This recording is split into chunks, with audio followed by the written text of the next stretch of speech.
کہ ریاست مر چکی ہے، انصاف مر چکا ہے، آئین مر چکا ہے، قانون مر چکا ہے، اور قاضی جس کو قاضی کہتے ہیں وہ بے بس لاچار ہو چکا ہے۔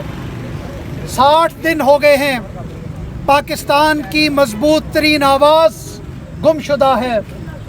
60 دن ہو چکے ہیں، پاکستان کا مقبول ترین صحافی گم شدہ ہے۔ صحافی گم شدہ نہیں ہے، صحافت گم شدہ ہے۔ صحافی گم شدہ نہیں ہے، انصاف گم شدہ ہے، آئین گم شدہ ہے۔ یہاں میرے پیچھے پارا چنار کے لوگ بیٹھے ہوئے ہیں، آپ نے گلگت میں دیکھا، بلتستان میں دیکھا، اسمبلی کے اندر قابض آ گئے، غنڈے آ گئے، بدماش آ گئے جن کے سامنے آئین کوئی حیثیت نہیں رکھتا۔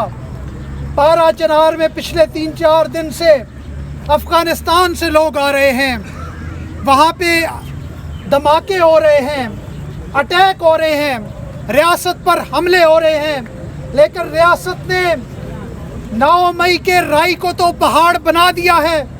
جو پہاڑ ہمارے سر پہ کھڑا ہے کہ افغانستان سے افغان طالبان ہمیں للکار رہے ہیں، اس پہاڑ کے سامنے ریاست مردہ وجود بن چکی ہے، اس پہاڑ کے سامنے ریاست بے بس ہو چکی ہے۔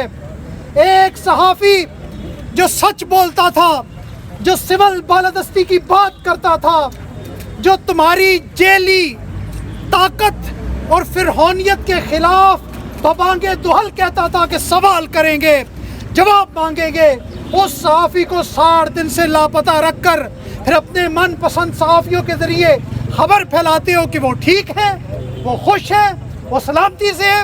شرم نہیں آتی؟ بے شرم ہو چکے ہو۔ 60 دن سے اپنے باپ سے نہیں ملا، 60 دن سے اپنی ماں سے نہیں ملا، معصوم 4 بچوں سے نہیں ملا، اور تم کہتے ہو ٹھیک ہے۔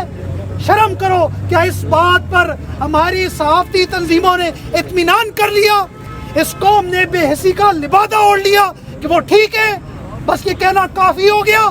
نہ کسی نے دیکھا، نہ کسی نے سنا، نہ کوئی تصویر سامنے ہے، ایک بات بس ٹھیک ہو گیا۔ میں پوچھتا ہوں پی ایف یو جے کہاں ہو؟ تمہاری غیرت کہاں مر چکی ہے؟ نیشنل پریس کلب تمہاری غیرت کہاں مر چکی ہے؟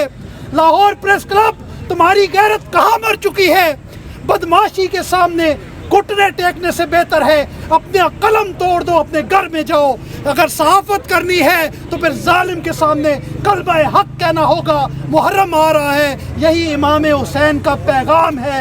جو امام حسین کے پیغام کے ساتھ کھڑا ہے وہی زندہ رہے گا، وہی زندہ رہے گا۔ جس نے کوفیوں کی طرح خاموشی اختیار کر لی، تاریخ اس کو معاف نہیں کرے گی۔ یزید کی تو قبر بھی نہیں ملتی، بنو امیہ کی تو قبریں بھی نہیں ملتی۔ قبریں ملے گی تو صرف اماموں کی ملے گی، حق کا ساتھ دینے والوں کی ملے گی۔ قبریں ملے گی تو کسی فرعون کی نہیں ملے گی جو آج بھی بنے پھرے ہیں۔ اگر کل کسی کا علم بلند ہوگا تو حق پر کھڑے ہونے والوں کا ہوگا۔ بہت بہت شکریہ۔ عمران ریاض کو رہا کرو۔